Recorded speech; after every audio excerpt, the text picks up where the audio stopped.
ایک بڑا پیارا افضل وظیفہ بتایا گیا، خود نبی پاک نے فرمایا افضل الذکر لا الہ الا اللہ۔ اچھا، کلمہ پاک کو نبی پاک نے افضل الذکر کہا۔ اگر میں اس وقت دنیا میں ہو سکتا ہے لاکھوں کروڑوں لوگ ہمیں سن رہے ہوں، میں آپ سے سوال کروں کہ کون کون یہ چاہتا ہے کہ مرتے وقت مجھے کلمہ نصیب ہو؟ تو شاید دنیا میں کوئی مسلمان ایسا نہیں ہوگا جو کہ میں نہیں چاہتا۔ میں مسجد میں کبھی کبھی بیان میں کہتا ہوں، سارے لوگ ہاتھ اٹھاتے ہیں، بڑے شوق سے اٹھاتے ہیں، اور واقعی اچھی بات ہے، تمنا ہے، بلکہ دعا کرتے ہیں اللہ مرتے وقت کلمہ نصیب کرنا۔ اور وہ بھی ایک حدیث پاک میں جو بشارت ہے نا کہ جس کا آخری کلام لا الہ الا اللہ ہوگا وہ جنت میں جائے گا، تو سبحان اللہ۔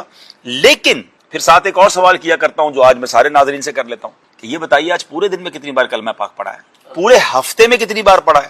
ایک مہینہ ہو گیا، اس میں بتا دیں کتنی بار پڑھا ہے؟ یعنی حال یہ ہے کہ مرتے وقت سب کو کلمہ چاہیے، زندگی میں پڑھنے کے لیے تیار نہیں ہے۔ بھئی روز کلمہ پاک کی کچھ تو عادت بنائے نا، افضل الذکر کہا گیا۔ اور سبحان اللہ، علماء کا ایک بڑا پیارا قول میں نے سنا، اور امیر علیہ سنت بھی اس طرح کی گفتگو فرماتے ہیں کہ اپنی زبان کو کلمے کا عادی بناؤ، کیونکہ مرتے وقت زبان بھاری ہو جاتی ہے۔ سکرات کے وقت زبان میں بولنا، دیکھیں نا، اس کو اور آسان سمجھ لیں، جب سر میں درد ہوتا ہے، بخار ہوتا ہے، ہم کہتے ہیں مجھ سے بات نہیں کرو، میرا بالکل بات کرنے کو جی نہیں چاہ رہا، تو یہ تو کچھ بھی نہیں ہے جو سکرات کی سختی اور موت کے وقت نزا کا عالم ہوتا ہے۔ تو جس کی زبان کلمے کی عادی ہوگی نا، انشاءاللہ مرتے وقت بھی زبان پہ کلمہ جاری ہے۔ تو پلیز افضل الذکر ہے یہ، پورا کلمہ پڑھتے رہا کریں، کم از کم 100 بار روز پڑھ لے، ایک تسبیح تو پڑھ لے۔ اب تو ویسے ہی رمضان ہے، رمضان میں کلمہ پاک کی ایسی عادت ڈال لیں کہ رمضان کے بعد بھی پڑھتے رہیں گے۔ اور ایسا نہیں کہ اس وجہ سے صرف ہمیں مرتے وقت کلمہ نصیب ہوگا انشاءاللہ، لیکن روز پڑھنے پر جو اجر ملے گا، جنت کے خزانے ملیں گے۔ اور سبحان اللہ، جنت میں درخت لگانے کا بھی فرمایا کہ لا الہ الا اللہ پر جنت میں ایک درخت لگا دیا جاتا ہے۔ تو آپ تسبیح پڑھتے جا رہے ہیں، کلمے کے عادی بھی بن رہے ہیں، ایمان کا یوں سمجھیے کہ ایک مضبوطی بھی ملتی جا رہی ہے۔ ایک مسلمان ہونے کی حیثیت سے، بینگ اے مسلم، اگر آپ سے کوئی یہ کہے کہ آپ ایک لسٹ بنائیے کہ دنیا میں آپ کیا کیا چاہتے ہیں، مرتے وقت آپ کیا چاہتے ہیں، قبر میں آپ کیا چاہتے ہیں، محشر میں آپ کیا چاہتے ہیں، ایک خیال ہے کہ لسٹ بنائے انسان کہ یار اگر میری ساری خواہشیں جو دنیا کی، مرتے وقت کی، آخرت کی ہوں تو وہ کیا ہوں گی، وہ ذہن میں رکھیے گا۔ اور اب میں آپ کو بہت ساری حدیثوں سے ایکسٹریکٹ کر کے ایک خوبصورت سا نچوڑ پیش کرتا ہوں۔ نبی پاک علیہ السلام کے فرمان کے مطابق آپ بیماری سے شفا چاہتے ہیں، آپ درود پاک پڑھیے۔ آپ روزی میں برکت چاہتے ہیں، آپ درود پاک پڑھیے۔ آپ قرضے میں ہیں اور قرضے سے نکلنا چاہتے ہیں، آپ درود پاک پڑھیے۔ آپ ٹینشن فری لائف گزارنا چاہتے ہیں، آپ درود پاک پڑھیے۔ آپ دنیا میں عزت چاہتے ہیں، آپ درود پاک پڑھیے۔ آپ دنیا کی ذلت اور رسوائی سے بچنا چاہتے ہیں، آپ درود پاک پڑھیے۔ سنیے، مرتے وقت کلمہ پڑھنا چاہتے ہیں اور جاتے جاتے میرے آقا علیہ الصلوۃ والسلام کا دیدار کرنا چاہتے ہیں تو درود پاک پڑھیے۔ قبر میں منکر نکیرین کے سوالات میں ثابت قدمی چاہتے ہیں، درود پاک پڑھیے۔ محشر کے دن نبی پاک کے ہاتھوں جام کوثر چاہتے ہیں، درود پاک پڑھیے۔ پل صراط سے خیر سے گزرنا چاہتے ہیں، درود پاک پڑھیے۔ اور جنت میں آقا کے ساتھ جانا چاہتے ہیں، درود پاک پڑھیے۔ اور سنیے، مدینے جانا چاہتے ہیں، درود پاک پڑھیے۔ اور نبی پاک علیہ الصلوۃ والسلام کی خواب میں زیارت چاہتے ہیں، تب بھی درود پاک۔ اب مجھے بتائیے نا کہ جتنی میں نے فضیلتیں بیان کی، اس کے علاوہ اور کیا چاہیے؟ ایک مسلمان کو اور کیا چاہیے؟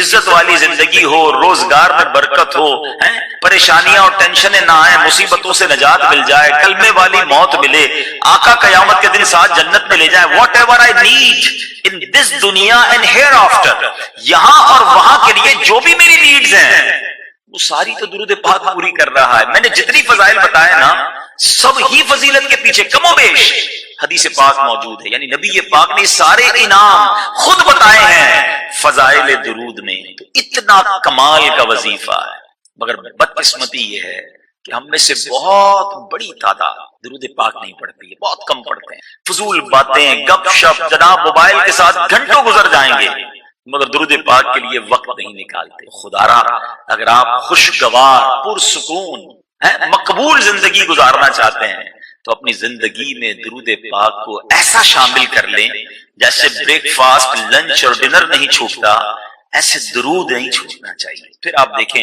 آپ اس کو کیسا فائدہ مند پائیں گے۔ اللہ مجھے بھی اور آپ کو بھی کثرت کے ساتھ درود پاک پڑھنے کی توفیق دے۔ آج میں آپ کو کم و بیش 2500 سال پیچھے لیے چلتا ہوں اور ایک ایسی عشق بھری داستان سنتے ہیں جس کی مثال ساری دنیا بات ہے آلموسٹ 2500 ایئرز اگو. ایک بادشاہ تھا جس کا نام تبا تھا. یمن کا جو بھی بادشاہ ہوتا تھا اس کو تبا کہتے تھے. اور جس بادشاہ کی میں بات کر رہا ہوں یہ تبا اول تھا، پہلا تھا. یہ بادشاہ بڑا کمال کا بادشاہ تھا. پوری دنیا کا اس نے سفر کیا اور جہاں بھی جاتا اس جگہ پر وہاں کے 10 علماء کو اپنے لشکر میں شامل کر لیتا. اور چونکہ لشکر بہت بڑا تھا، لوگ کتنے تھے اس کے ساتھ؟ اس کے لشکر میں 1,30,000 گھڑ سوار تھے اور 1,13,000 پیدل چلنے والے تھے. آلموسٹ 2.5 لاکھ لوگوں کو لے کے چلتا تھا. اور جب کسی شہر میں جاتا لوگ بڑی عزت سے دیکھتے، تعجب سے دیکھتے. اور وہ کیا کرتا؟ ہر شہر سے 10 علماء کلیکٹ کرتا ہوا آگے چلتا رہتا. اینڈ آف دا ڈے اس کے پاس 4,000 علماء جمع ہو گئے اس مذہب کے، اس وقت کے اہل کتاب کے، اپنی کتاب کا علم رکھنے والے. یہ گھومتے گھومتے گھومتے مکہ پاک پہنچے. جب مکہ شریف پہنچے تو مکے والوں نے اس کی کوئی آؤ بھگت نہ کی، کوئی اس کی جو ہے وہ خدمت نہ کی. تو اسے بڑا غصہ آیا کہ یہ کیسے لوگ ہیں، یہ مکے والے کیوں ایسے ہیں کہ ہمارے لشکر کا نہ استقبال کیا، نہ ہمیں کوئی اکرام دیا، نہ کوئی دعوت کی. تو اس کے ساتھیوں نے بتایا کہ مکے میں ایک گھر ہے جس گھر کا یہ لوگ طواف کرتے ہیں اور اس گھر کی وجہ سے یہ اور کسی کو اتنی گھاس نہیں ڈالتے. اب اس شخص نے سوچا بادشاہ نے کہ میں اس گھر کو ہی گرا دیتا ہوں، مکے والوں کو قتل و غارت گری کرتا ہوں، ان کو تباہ کرتا ہوں اور اس گھر کو ہی گرا دیتا ہوں. جیسے اس نے یہ سوچا ہمیری بادشاہ بیمار ہو گیا. اتنا شدید بیمار ہو گیا کہ اس کا علاج ہی نہ ہو. بڑے بڑے حکیم آئے، بڑے بڑے لوگ آئے. تو بادشاہ کو کہا کہ معاملہ کچھ اور لگتا ہے، یہ تمہاری بیماری نہیں، کچھ اور ہو گیا ہے. تو اب جو اس زمانے کے سمجھدار لوگ تھے انہوں نے کہا بات یہ ہے کہ یہ کعبہ جو ہے نا یہ اللہ کا گھر ہے.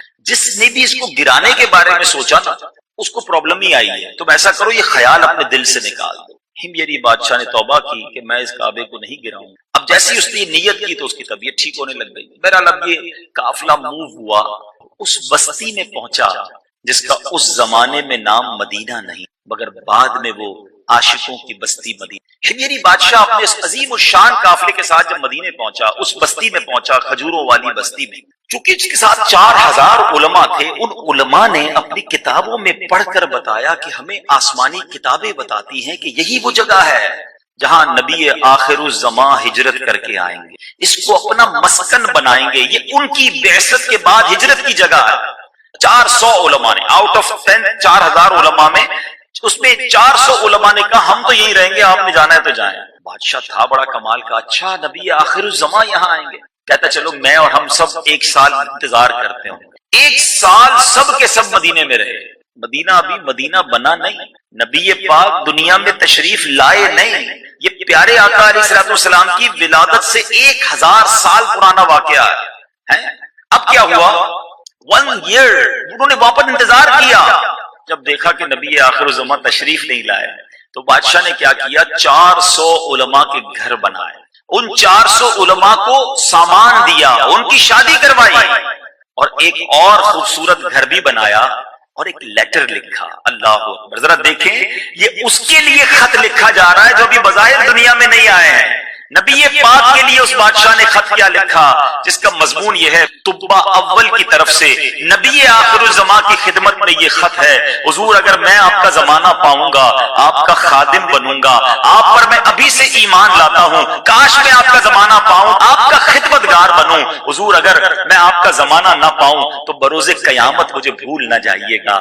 اللہ اکبر. یہ خط اس نے ان 400 علماء میں سے جو سب سے بڑے عالم دین تھے ان کو دیا. کہا دیکھو جب آپ کا آخری وقت آئے آپ اپنی اولاد کو دے دینا، اس کو بھی وصیت کرنا، اگر وہ بھی نبی پاک کا زمانہ نہ پائیں تو اگلے اپنی اولاد کو دے دینا. میرے بیچ اسلامی بھائیوں یہ 400 علماء وہاں بس گئے.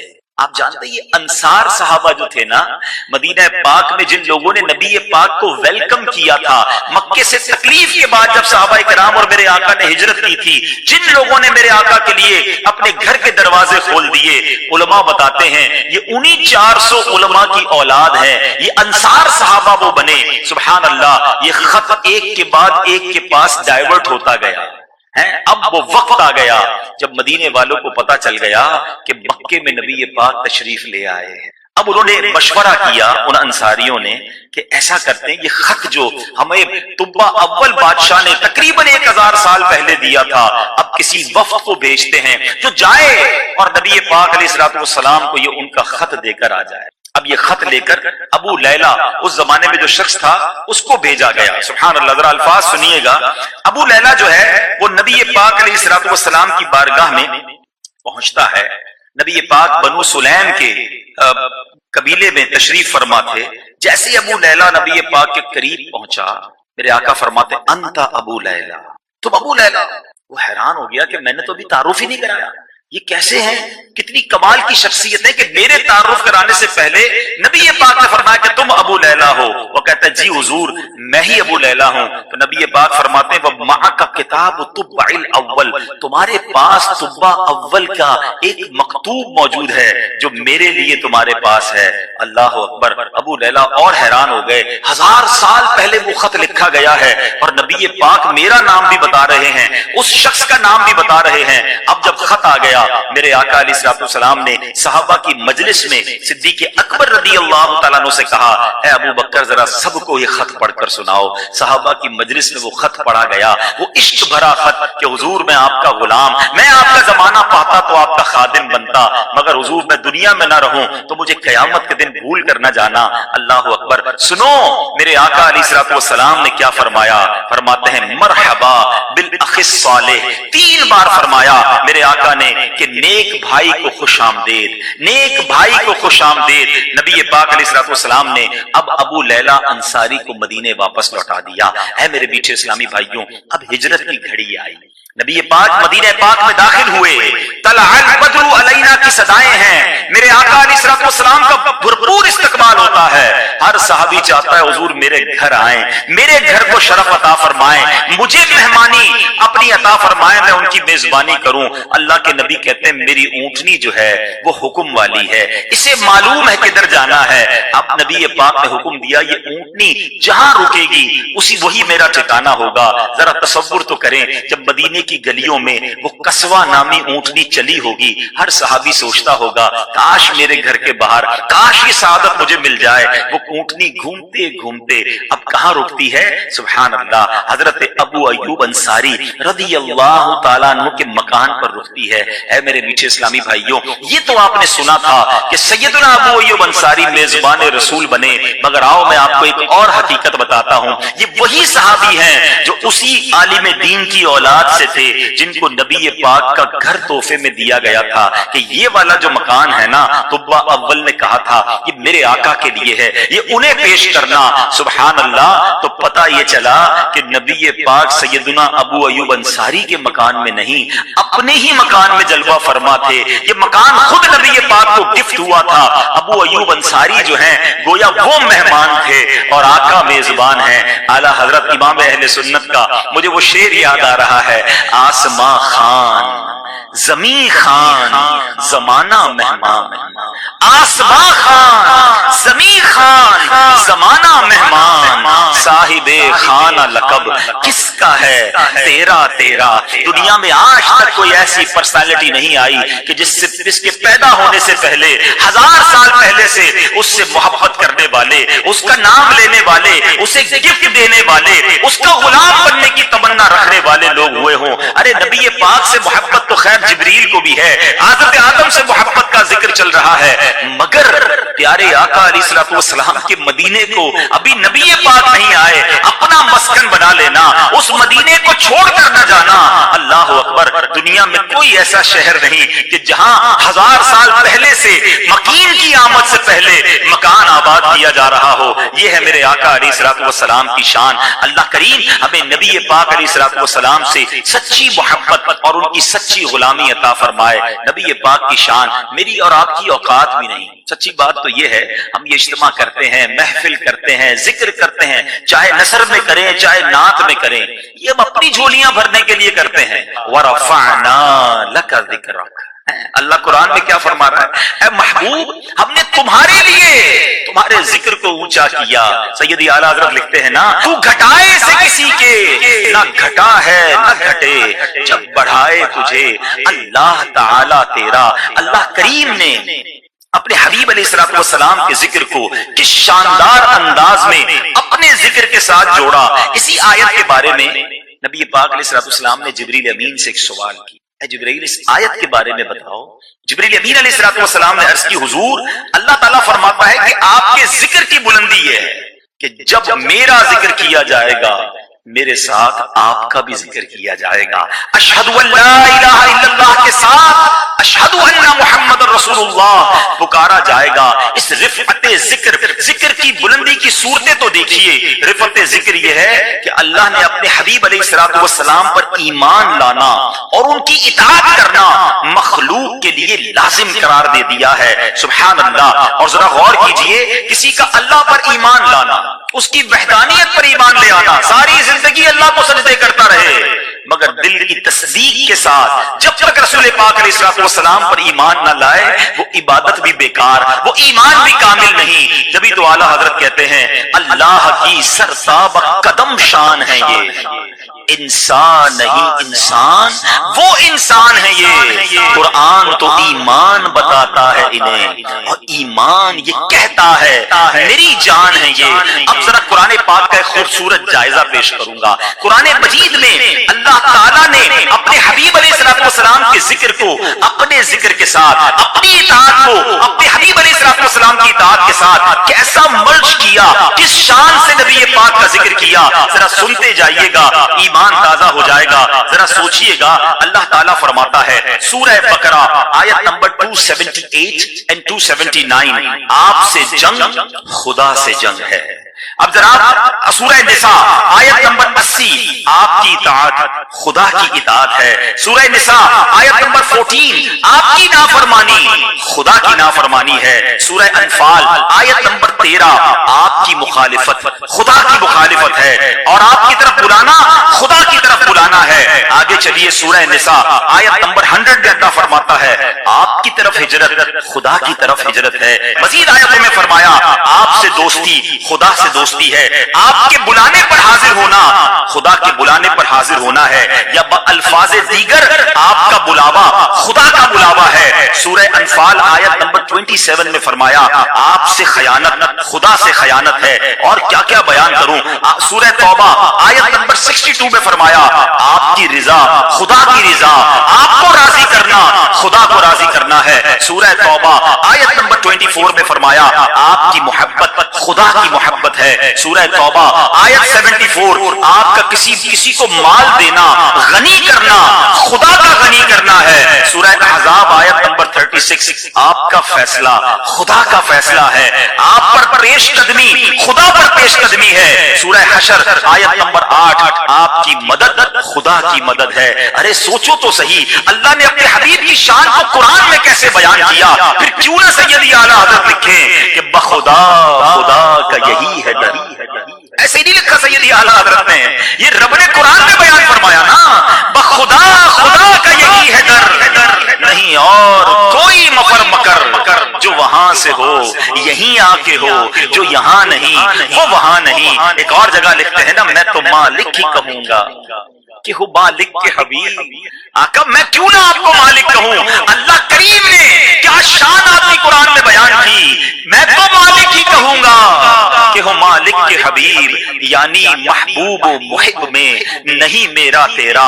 ارے ہم اور آپ کیا ذکر کریں، ہماری اوقات کیا ہے. یہ خدا کی قسم یہ اللہ کی مہربانی مجھ پر اور آپ پر ہے کہ اس نے میری زبان کو آپ کے کانوں کو ہماری اوقات کو یہ موقع دیا کہ ہم اللہ کے حبیب کی شان بیان کر رہے ہیں، ان کا ذکر کر رہے ہیں. تو بہرحال میرے بیچ اسلامی بھائیوں بہت ساری باتیں قرآن کے ذریعے بھی سیکھنے کو مل رہی ہیں. آپ علیہ الصلوۃ والسلام کا ذکر ذرا سنیے کہ کہاں کہاں اللہ نے بلند فرمایا. ذکر مصطفیٰ کی رفعت کی بات ہو رہی ہے. کیسے یہ امور دلالت کرتے ہیں کہ آپ کا ذکر زمین پر بھی ہے، آپ کا ذکر آسمانوں پر بھی ہے. آپ کا ذکر انسان بھی کرتے ہیں، فرشتے بھی کرتے ہیں، جنات اور دیگر مخلوقات بھی کرتے ہیں. آپ کا ذکر پتھروں نے بھی کیا، آپ کا ذکر درختوں نے بھی کیا. آپ علیہ الصلوۃ والسلام کا ذکر کرنے والے دنیا کے ہر کونے میں موجود ہیں. سبحان اللہ. یہ جو ٹائمنگ ڈفرنس ہے نا دنیا میں اس وقت، کہیں صبح ہے کہیں دوپہر ہے کہیں شام ہے، اللہ کی حکمت اللہ جانتا ہے. لیکن اگر اس کو عشق کی ٹائمنگز کے حساب سے دیکھو نا، دنیا میں سب سے پہلی فجر کی اذان فجی آئلینڈ میں اور اس کے آگے جزیروں پر ہوتی ہے. اللہ کی رحمت سے مجھے دعوت اسلامی کے مدری قافلوں میں وہاں جانے کا موقع ملا تو وہاں دنیا میں سب سے پہلی اذان ہوتی ہے. فجر کی اذان ہوئی جہاں اللہ کا نام لیا مؤذن نے, اللہ اکبر اللہ اکبر, اشہد ان لا الہ الا اللہ, اشہد ان لا الہ الا اللہ. اب مؤذن کہتا ہے اشہد ان محمد رسول اللہ صلی اللہ تعالی علیہ وسلم. اللہ کا ذکر بلند ہوا, ساتھ اس کے حبیب کا ذکر بلند ہوا. ابھی کچھ منٹ گزرے تو جناب اب آسٹریلیا میں اذان شروع ہو گئی. اب جناب آگے چلتے جائیں تو فار ایسٹ کے مختلف ملکوں میں نماز کا وقت شروع ہوا. یہ ٹائمنگ ایک ایک دو دو تین تین منٹ کا آپ نے دیکھا ہوگا. کراچی سے حیدرآباد کا فرق, حیدرآباد سے میر پور خاص, پھر سکھر, آگے جائیں پنجاب, پھر خیبر پختونخوا. ہر لمحے, ہر سیکنڈ, ہر منٹ دنیا میں کہیں نہ کہیں اذان ہو رہی ہے. وہ فجر کی اذان چلتے چلتے ابھی پاکستان نہیں پہنچی, وہاں ظہر کی اذان کا وقت ہو گیا. وہ ظہر کی اذان آگے بڑھی تو عصر کا وقت ہو گیا. دنیا کے کونے کونے میں اللہ نے اپنے حبیب کے ذکر کو بلند کرنے کا وہ انتظام کیا. کون سا لمحہ ہے جب نبی پاک کا ذکر اس دنیا میں بلند نہیں ہو رہا؟ وَرَفَعْنَا لَكَ ذِكْرَكَ, کیسا رب نے ذکر بلند کیا. ارے یہ تو صرف اذان کی بات ہے, مجھے بتاؤ قرآن کہاں نہیں پڑھا جاتا؟ ہر وقت دنیا میں لاکھوں لوگ قرآن پڑھ رہے ہوتے ہیں. میں نے آپ کو قرآن کی آیتیں ہی تو سنائی ہیں. جگہ جگہ رب نے نبی کی شان بیان کی ہے. کہیں یاسین کہا ہے, کہیں طٰہٰ کہا ہے, کہیں رحمت للعالمین کہا ہے, کہیں بشیر و نذیر کہا ہے. تو گویا اللہ تعالیٰ نے تلاوت قرآن کے ذریعے اپنے حبیب کے ذکر کو بلند کیا. اور آگے چلے درود پاک, سبحان اللہ, لاکھوں زبانیں ہر وقت تر ہیں, اللہ اکبر, ہر طرف نبی پاک کا ذکر خیر رب نے کیسا بلند کیا. صبح قیامت تک کا یہ انتظام ہے اور یہ تو انسان کر رہے ہیں. فرشتے ان اللہ وملائکتہ یصلون علی النبی, یہ لفظ یصلون کیا بتا رہا ہے؟ اللہ اور اس کے فرشتے اس غیب بتانے والے نبی پر درود بھیجتے ہیں. علماء بیٹھے ہیں, یصلون کا جو لفظ ہے, جو عربک گرامر جانتے ہیں وہ جانتے ہیں کہ یہ لفظ کنٹینیو ورب پر, مسلسل کسی کام پر دلالت کرتا ہے. حضرت آدم کو فرشتوں نے یقیناً سجدہ کیا تھا مگر ونس ان لائف ٹائم, ایک بار سجدہ ہوا. آؤ میں بتاتا ہوں آدم کے آقا کی شان کیا ہے کہ مسلسل اللہ کے فرشتے اور خود رب عز و جل اپنے حبیب پر درود بھیج رہا ہے. اللہ درود بھیجتا کیسے ہے؟ اپنی رحمت نازل کرتا ہے. فرشتے درود بھیج رہے ہیں, دعائیں کر رہے ہیں, اے اللہ ہمارے آقا و مولا پر رحمت نازل فرما. تو یہ شان میرے رب نے اپنے حبیب کی بلند کی. اور کیا خوبصورت بات اعلیٰ حضرت کہتے ہیں, عرش پہ تازہ چھیڑ چھاڑ, فرش پہ طرفہ دھوم دھام, کان جدھر لگائیے تیری ہی داستان ہے. اللہ اکبر, سبحان اللہ. یہ شان میرے آقا علیہ الصلوۃ والسلام کی ہے. میں آپ کو تقریباً 1450 سال پہلے کی ایک اوپن ہارٹ سرجری بتاتا ہوں, اور ایک نہیں ہوئی, دو نہیں ہوئی, 4 بار ہوئی. اور یہ معجزہ ہے میرے آقا علیہ الصلوۃ والسلام کا, جس کو شق کے صدر کہا جاتا. نبی پاک علیہ الصلوۃ والسلام کے سینہ اقدس کو کھولا گیا, چیرا گیا اور دل انور کو باہر نکالا گیا. مزید نور کی بارش کی گئی اور واپس جب سینہ اقدس کو سیا گیا نہ کوئی تکلیف تھی. اعلیٰ حضرت کہتے ہیں تو جو چاہے تو ابھی میل میرے دل کے دھلے. آقا تو جو چاہے تو ابھی میل میرے دل کے دھلیں, کہ خدا دل نہیں کرتا کبھی میلا تیرا. حضور آپ کا دل تو نورانی ہے, اب ادھر بھی نگاہ فرما دیں. ایک اور جگہ اعلیٰ حضرت لکھتے ہیں نا, ایک دل ہمارا کیا ہے, آزار اس کا کتنا. آقا ہمارے دل کی کیا حیثیت ہے, اس کی اوقات ہی کچھ نہیں ہے. آپ تو وہ ہیں جب چلتے ہیں تو اشارہ فرمائیں تو مردے زندہ کر دیتے ہیں. حضور اس مردہ دل پر بھی نگاہ فرما دیں, اسے بھی زندہ کر دیجئے. ایک دل ہمارا کیا ہے, آزار اس کا کتنا, تم نے تو چلتے پھرتے مردے جلا دیے ہیں. تو بہرحال اب جو میسج ہے, جو سمجھنے والی بات ہے, قلب مصطفیٰ صلی اللہ تعالی علیہ وسلم کا ذکر ہو رہا ہے. اب اپنے دل پر غور کریں. ہمارا دل صاف ہے, ہمارا دل برائیوں سے پاک ہے. آج کل بڑی امپورٹنس دی جاتی ہے ہارٹ ڈیزیزز کو. لوگ ڈسکس کرتے ہیں, جم جاتے ہیں, ورزش کرتے ہیں, یار کولیسٹرول نہیں بڑھنا چاہیے, بلڈ پریشر پراپر رہنا چاہیے, شوگر کا معاملہ سیدھا رکھنا ورنہ ہارٹ پرابلم ہو جائے گی. یہ ہارٹ پرابلم کیا کر لے گی؟ اینڈ آف دا ڈے کسی کو ہارٹ اٹیک ہو جائے یا اللہ نہ کرے ہارٹ فیل ہو جائے تو انسان مر جاتا ہے. ٹھیک ہے, علاج کرنا چاہیے, اپنے دل کا خیال رکھنا چاہیے. لیکن یہ جو بیماری میں بتانے جا رہا ہوں نا, دل کی کچھ بیماریاں اکثر لوگوں میں پائی جاتی ہیں, نہ جس کے بارے میں کسی کو معلوم ہے, نہ تو کوئی ڈائگنوز کرنے کے لیے تیار ہے, نہ کوئی علاج ڈھونڈتا ہے. حالانکہ یہ وہ بیماریاں ہیں کہ دل میں آ جائیں تو انسان جو ہے وہ ایمان سے ہاتھ دھو. میں صرف 2 بیماریوں کا ذکر کرتا ہوں چونکہ وقت کم ہے، ورنہ یہ پوری ڈیٹیل ہے کتابوں میں کہ انسان وہ بیماریوں کے بارے میں جانے، اس کا علاج کرے، اس سے بچائے اپنے آپ کو، ورنہ اعمال بھی برباد ہو جاتے ہیں، ایمان بھی برباد ہو سکتا ہے. ایک بیماری وہ ہے جس کے بارے میں میرے آقا علیہ السلام فرماتے ہیں کہ بدگمانی بدترین جھوٹ ہے. اس کو کہتے ہیں نیگیٹو اپروچ. بدگمانی کیا ہے؟ ہمیشہ غلط سوچنا کسی کے بارے میں. اچھی بات بھی کرے کہتے نہیں یار اس کی نیت یہ تھی، اس کا حال یہ ہے. اب ایگزامپل کے طور پر کچھ لوگ کہتے ہیں ہم تو بدگمانی نہیں کرتے. اپنے بارے میں سوچئے ذرا. ہم کسی کو فون کرتے ہیں، فون نہیں اٹھایا اس نے، ہمیں ضروری کام تھا. خیال کیا آتا ہے؟ پہلا خیال ہی کچھ لوگوں کو یہ آتا ہے یار بڑا آدمی ہو گیا ہے، پہلے تو روز فون کرتا تھا، آج ٹائم ہی نہیں ہے، میرا نمبر دیکھ کے نہیں اٹھایا.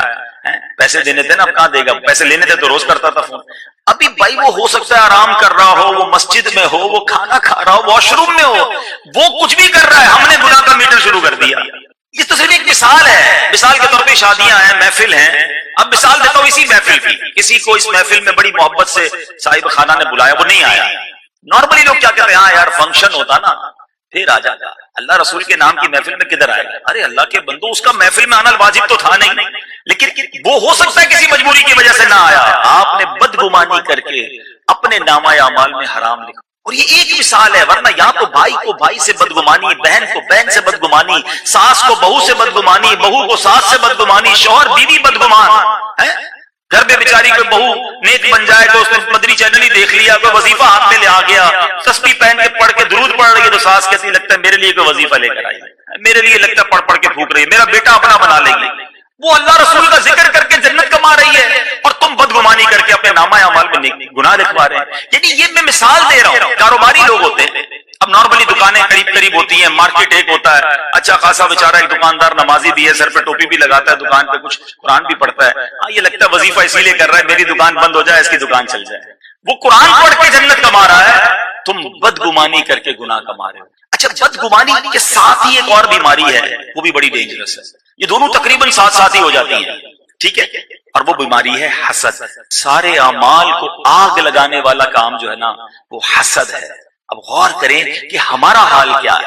کوئی بندہ روزے بھی رکھ رہا ہے، نمازیں بھی پڑھ رہا ہے، صدقہ خیرات بھی کرے اور جناب حسد بھی کرے اور پھر اپنے اعمال کو خود ہی آگ لگا دے. تو بتائیے پھر کیا کیا اس نے؟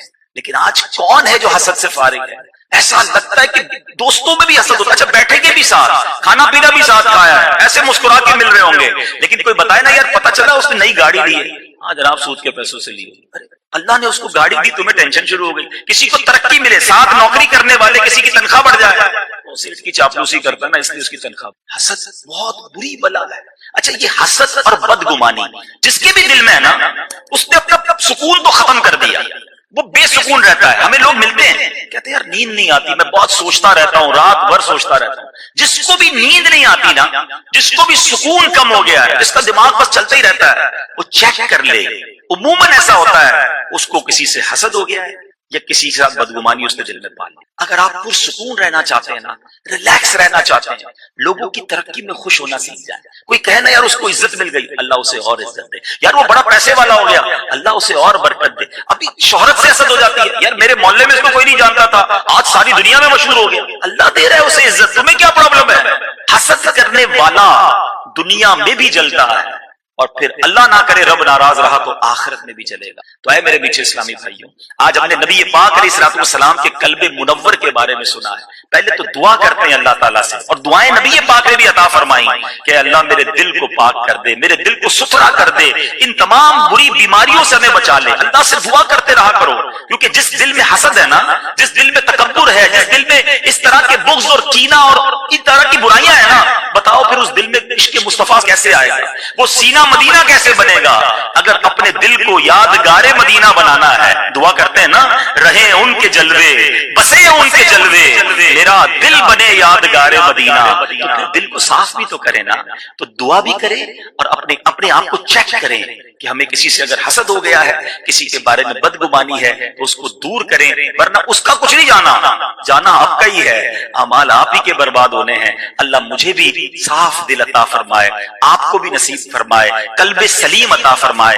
الحمدللہ ایسی پیاری باتیں دعوت اسلامی کے مدنی ماحول میں سکھائی جاتی ہیں۔ ایسے بیانات اگر آپ مزید سننا چاہتے ہیں تو مدنی چینل دیکھتے رہیں، انشاءاللہ بہت کچھ سیکھنے کو ملے گا۔ اللہ پاک عمل کرنے کی توفیق عطا فرمائے۔ صلو علی الحبیب صلی اللہ تعالی علیہ۔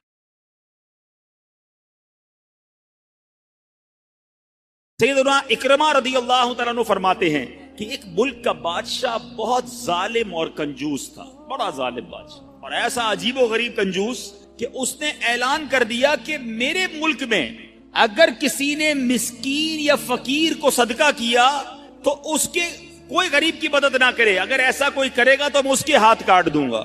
یعنی خود غریب کی مدد بھی نہیں کرنی اور پورے ملک میں بھی کوئی غریب کی مدد نہ کرے۔ بڑا عجیب و غریب اعلان تھا۔ اچھا جناب، اب ایک خاتون تھی، لوگ تو خوف سے ڈر گئے تھے، کوئی صدقہ نہیں دے رہا تھا، کوئی خیرات نہیں دے رہا تھا۔ ایک دن فقیر مجبور ہو کر ایک عورت کے پاس آیا اور کہا مجھے اللہ کی راہ میں کچھ دو، میں بہت بھوکا ہوں، کھانے کے لیے کچھ نہیں۔ وہ عورت نے بھی بادشاہ کا اعلان سنا ہوا تھا، وہ بھی ڈری ہوئی تھی، اس نے بھی صدقہ دینے سے اس نے سوچا کہ صدقہ دوں گی تو میرے بھی ہاتھ کٹ جائیں گے، لیکن فقیر نے کہا مجھے اللہ عز و جل کی رضا کی خاطر کچھ تو کھانے کو دے دو۔ وہ التجا کرتا رہا، آخر اس عورت کے دل میں رحم آ گیا، اس عورت نے اس فقیر کو صدقہ دے دیا، کھانے کو دے دیا۔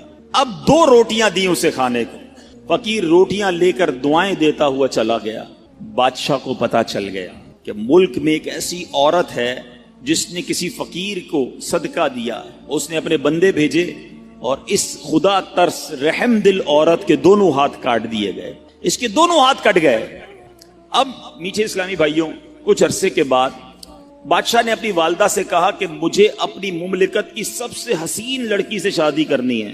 اس کی ماں نے جب معلومات کروائی تو پتا چلا پورے ملک میں ایک لڑکی سب سے زیادہ حسین ہے، مگر اس میں ایک خامی یہ ہے کہ اس کے دونوں ہاتھ نہیں ہیں۔ اس نے بادشاہ سے کہا، بادشاہ نے لڑکی کو دیکھا، اسے پسند آئی، اس سے شادی کر لی اور وہ عورت اب ملکہ بن گئی۔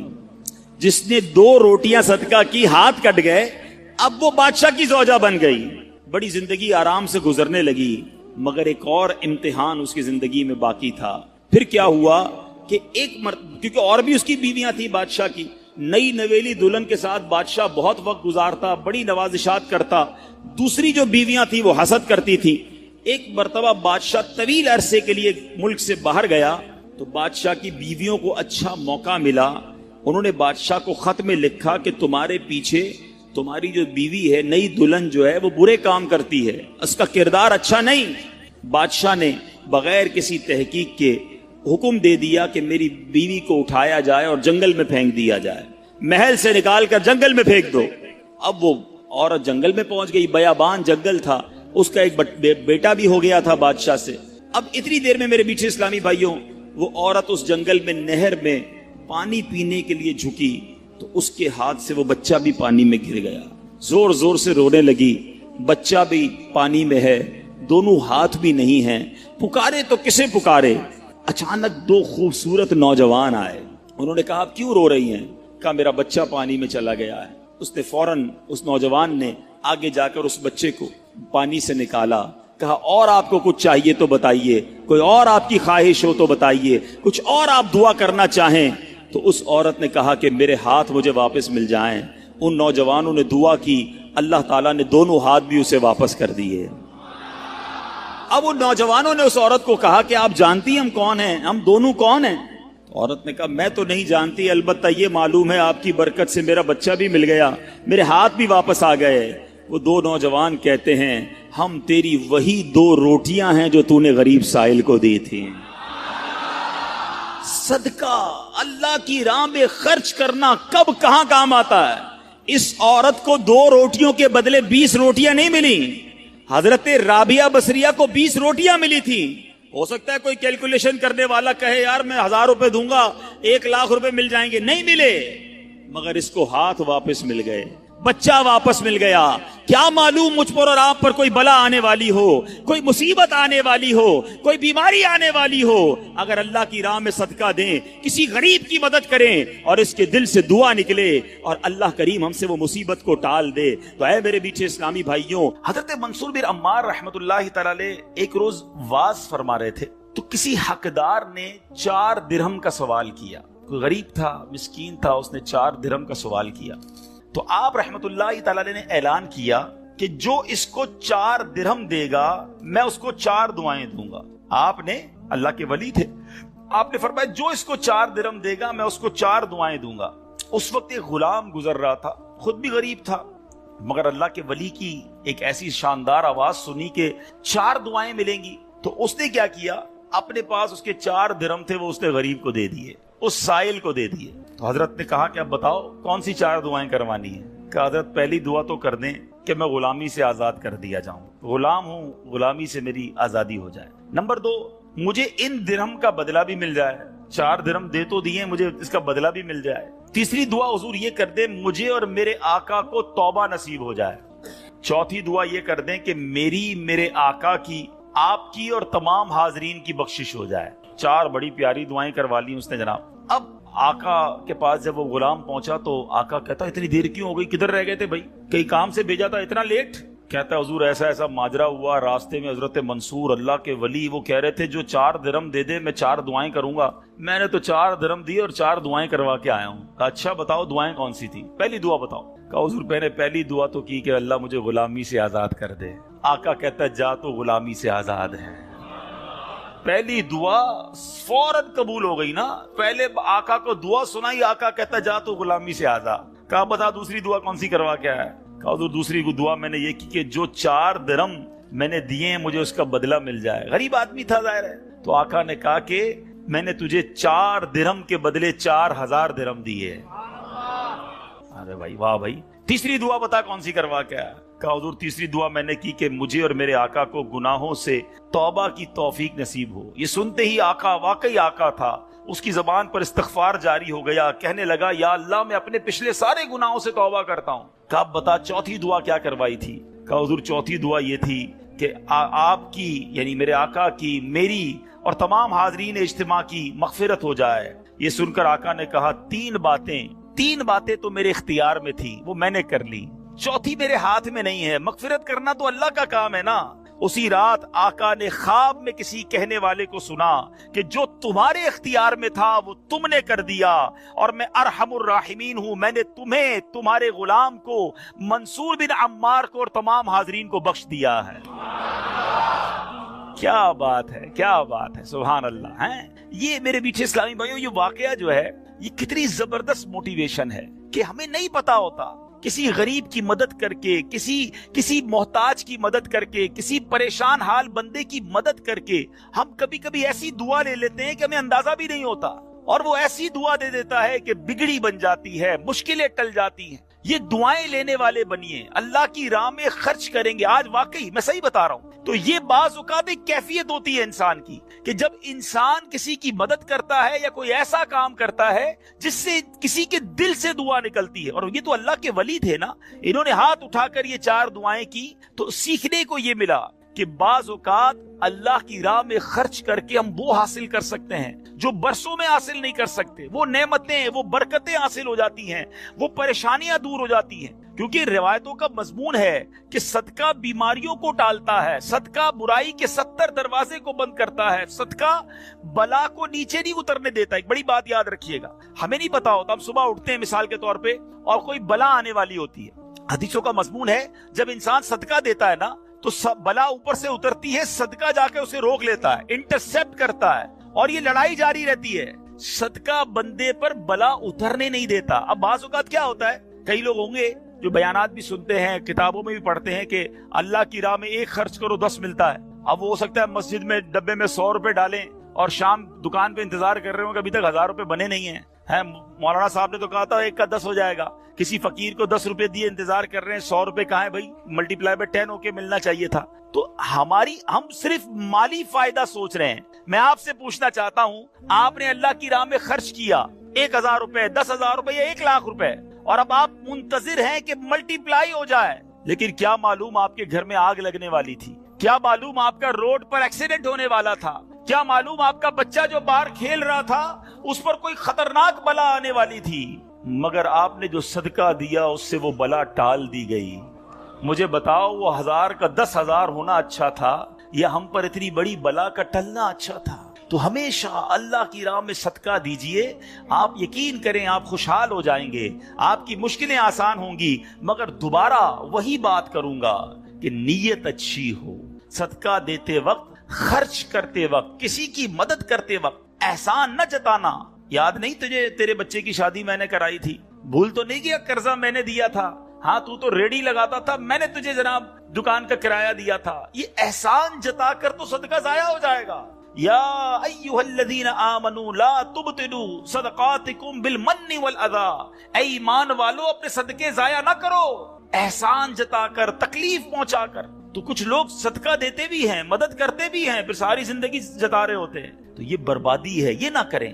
بس اللہ کے لیے، اللہ کی رضا کے لیے آپ خرچ کریں اور پھر دیکھیں اس کی برکتیں کیسے ملتی ہیں۔ قرآن میں اللہ تبارک و تعالی اپنی راہ میں خرچ کرنے والوں کو کیسا مژدہ سناتا ہے، کیسی خوشخبری ہے، کیسا فرمان ہے۔ اللہ فرماتا ان المصدقین والمصدقات واقرضوا اللہ قرضا حسنا یضاعف لهم ولهم اجر کریم، بے شک صدقہ دینے والے مرد اور صدقہ دینے والی عورتیں اور وہ جنہوں نے اللہ کو اچھا قرض دیا ان کے دونے ہیں اور ان کے لیے عزت کا ثواب ہے۔ اب کمال یہ ہے، یہ ایک جگہ نہیں، قرآن میں کئی جگہ اللہ تبارک و تعالیٰ نے قرض کا لفظ استعمال کیا ہے۔ کوئی اللہ کو جو اچھا قرض دے؟ مجھے ایک بات بتائیے، میں آپ میں سے کسی کو کوئی 10,000 روپے رکھوائے اور تھوڑے دنوں بعد کہے کہ ذرا وہ 10,000 میں سے 5,000 روپے دے دو، تو اس 5,000 دینے والے نے کوئی کمال کیا؟ اس کا تو کوئی کمال نہیں نا، پیسے میرے تھے اور میں نے کہا کہ میرے 10,000 میں سے 5,000 مجھے دے دو، کیا کمال کیا؟ میرے پیسے تھے واپس دے دیے۔ مگر اللہ کی شان دیکھو، اللہ کی کرم نوازی دیکھو، شان کریمی دیکھو، ہم سب کو دانا دانا اس نے دیا ہے۔ ہم تو پیدا ہوئے تھے، کپڑے بھی جسم پر نہیں تھے، ہیں؟ کھانے کو اس نے دیا، پہننے کو اس نے دیا، گھر اس نے دیا، مال اس نے دیا، سب اس نے دیا۔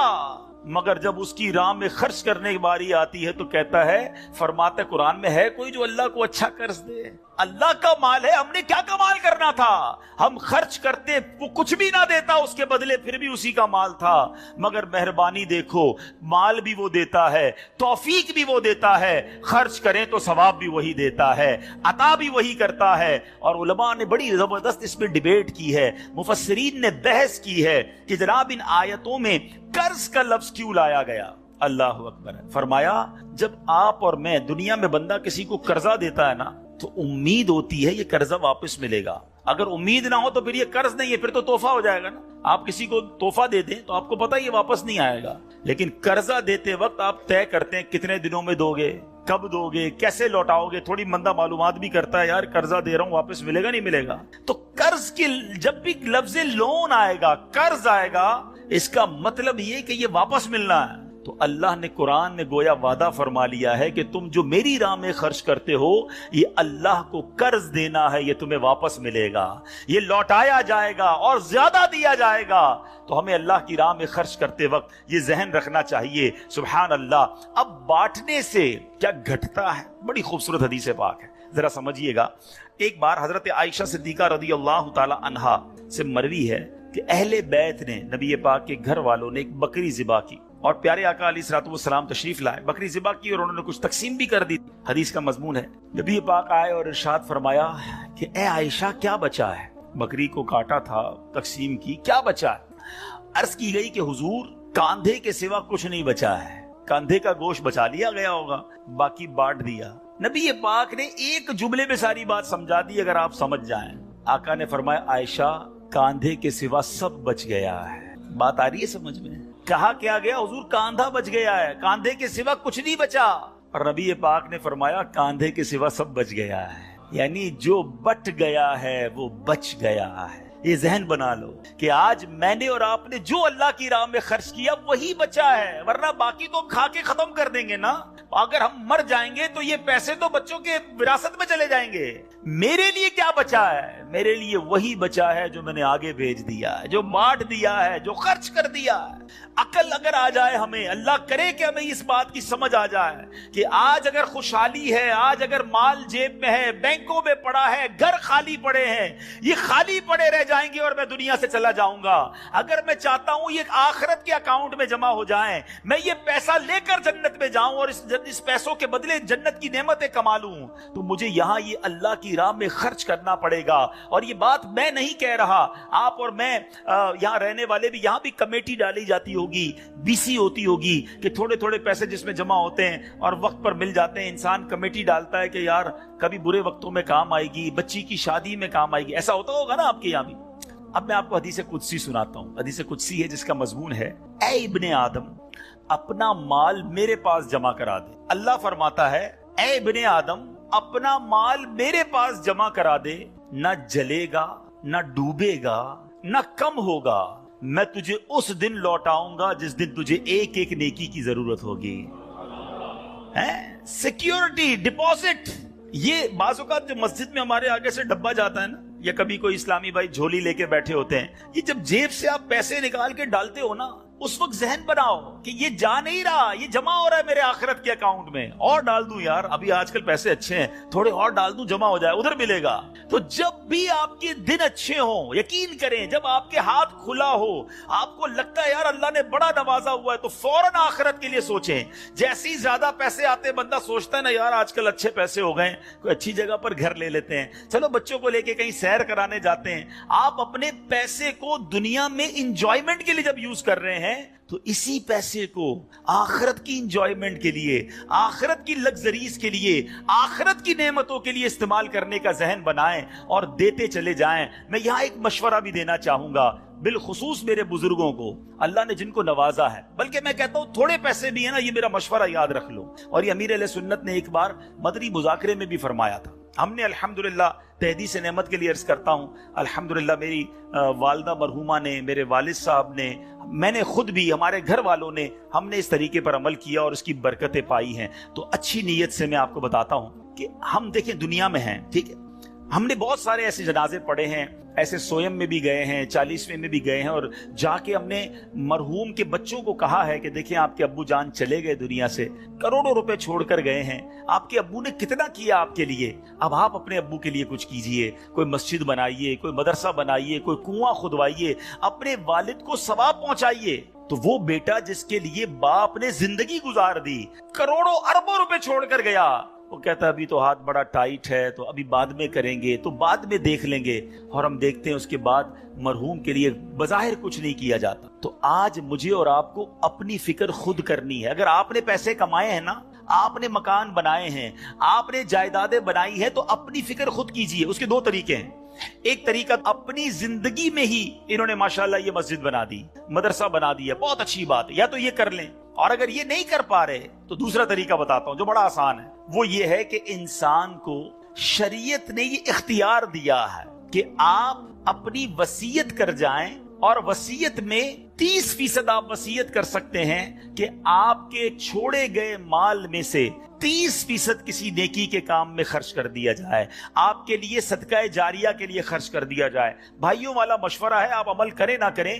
کہ اگر زندگی میں یہ وصیت کر دیں کہ میرے مرنے کے بعد جو بھی میرا مال بچے گا اس میں سے 30% جو ہے وہ دعوت اسلامی کو یہ کہہ کر دیا جائے کہ میرے لیے صدقہ جاریہ کے لیے مسجد، مدرسہ، جامعہ، کوئی ایسا کام کر دو کہ قیامت تک مجھے ثواب ملتا رہے۔ مجھے بتاؤ مرنے کے بعد آپ کا مال 70% تو بچوں کے لیے بچے گا نا، 30% تو اپنے ساتھ لے جاؤ، اپنی جنت بنا لو۔ ورنہ ہوتا یہ ہے کہ ساری زندگی والد نے محنت کی، محنت کرتے کرتے کرتے بوڑھا ہو گیا, لاکھوں کروڑوں روپے کی جائیدادیں چھوڑ کر گیا, اور مرنے کے بعد خاندان میں کوئی ایصال ثواب, کوئی خرچ کرنے کے لیے تیار نہیں ہے. تو دو چیزیں یاد رکھیں, ایک تو زندگی ہی میں اپنے لیے ثواب جاریہ والے کام کر لیں. اللہ کی رحمت سے دعوت اسلامی ساری دنیا میں مسجدیں بنا رہی ہے ماشاءاللہ. ایسے کئی کام ہو رہے ہیں جو قیامت تک چلنے والے ہیں. آپ اپنی زندگی میں اپنے لیے وہ کام کر لیجئے, اور اگر ایسا نہ بھی کر سکیں اور کر بھی لیا ہو تو وصیت کرنے میں تو کوئی حرج نہیں ہے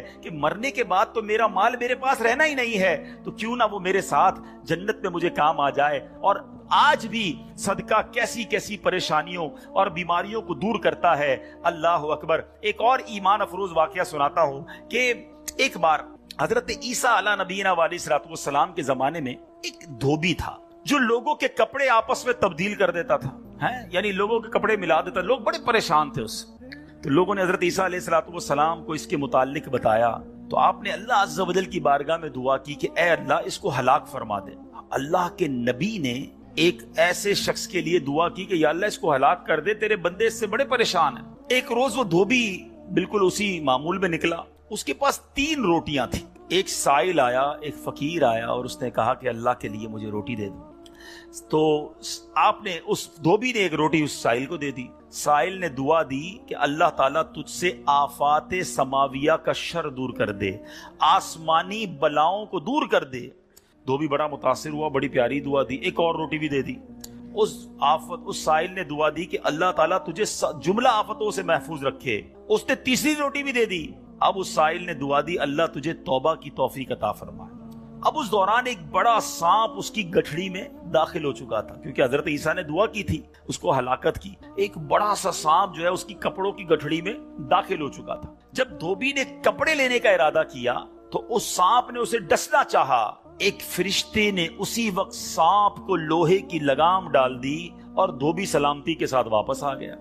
لوگوں نے حضرت عیسیٰ علیہ السلام سے کہا کہ یا روح اللہ, آپ نے دعا کی تھی, یہ بندہ تو ایسے ہی ہٹا گھٹا گھوم رہا ہے, بالکل ٹھیک, کچھ مسئلہ ہی نہیں ہوا اس کے ساتھ, سلامت. تو آپ نے اس دھوبی کو بلایا, بتا تو نے کون سی ایسی بھلائی کی ہے, میں نے تیری ہلاکت کی دعا کی اور تو بالکل سلامت گھوم رہا ہے. وہ کہتا حضور میں نے 3 روٹیاں صدقہ کی ہیں, اتنے گناہ, اتنی خطائیں, سارا شہر پریشان, مگر جب صدقہ کیا 3 روٹی کا, آپ نے اس سانپ سے پوچھا کہ تو نے قتل کیوں نہیں کیا, تیری تو ڈیوٹی تھی نا.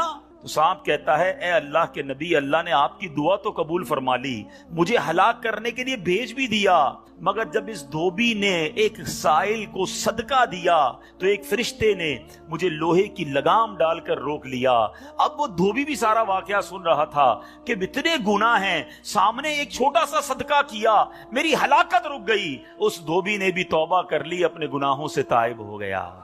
کیا سیکھنے کو ملا؟ صدقہ بلاؤں کو ٹالتا ہے, صدقہ مصیبتوں کو ٹالتا ہے, صدقہ عمر میں برکت لاتا ہے. ایک بار حضرت داؤد علیہ نبینا علیہ الصلوۃ والسلام کے پاس ایک شخص تھا, اور وہ حضرت ملک الموت آئے اور اس کو بڑا گھور کے دیکھنے لگے. تو تھوڑی دیر کے بعد ملک الموت تو چلے گئے. تو آپ نے, اس شخص نے کہا کہ حضور یہ کون تھا جو مجھے گھور رہا تھا؟ آپ نے کہا ملک الموت تھے. ملک الموت سے پوچھا کہ تم کیوں گھور رہے تھے؟ کہا کہ یہ بندے کی اب 3 دن زندگی رہ گئی ہے, اب 3 دن کے بعد یہ دنیا سے چلا جائے گا. تھوڑے دن ہوئے تو وہ بندہ گھوم رہا ہے, پھر رہا ہے آپ کے سامنے.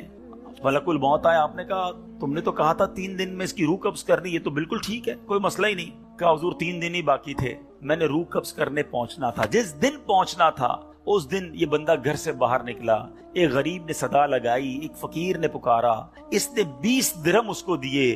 اس فقیر نے اس کو دعا دی, اللہ نے وہ دعا ایسی قبول کی کہ ہر درہم کے بدلے اس کی عمر میں 1 سال کا اضافہ فرما دیا. 20 سال عمر بڑھ گئی ہے اس کی. اب ذرا سوچئے میٹھے اسلامی بھائیوں, ایسے کئی واقعات ہیں, کئی باتیں بتا دی جاتی ہیں, کئی باتیں پتہ نہیں ہوتی. ہو سکتا ہے ہماری بھی آخری وقت آنے والا ہو, اللہ نے کسی کی دعا سے بڑھا دیا ہو, ہمارا بھی کوئی برا وقت آنے والا ہو, کوئی اللہ نے نیکی کروا دی, ہم بچ گئے ہوں. تو کرتے رہا کرو نیکی, جچاؤ نہ, دکھاؤ نہ, بتاؤ نہ, کرتے رہا کرو. اللہ کریم ہے, وہ نیکوکاروں کا اجر ضائع نہیں کرتا, وہ ضرور عطا فرماتا ہے. اور کیسے عطا فرماتا ہے؟ ایسے ایسے واقعات ہیں کہ سنے تو ایمان تازہ ہو جاتا ہے. مثال کے طور پہ حضرت سیدنا حبیب عجمی رحمت اللہ تعالی علیہ کے دروازے پر ایک سائل نے دستک دی. تو آپ کی زوجہ محترمہ جو ہے وہ آٹا گوندھ کے رکھا تھا اور پڑوس سے آگ لینے گئی تھی. پہلے زمانے میں لکڑی وغیرہ آگ کے لیے لینی ہوتی تھی.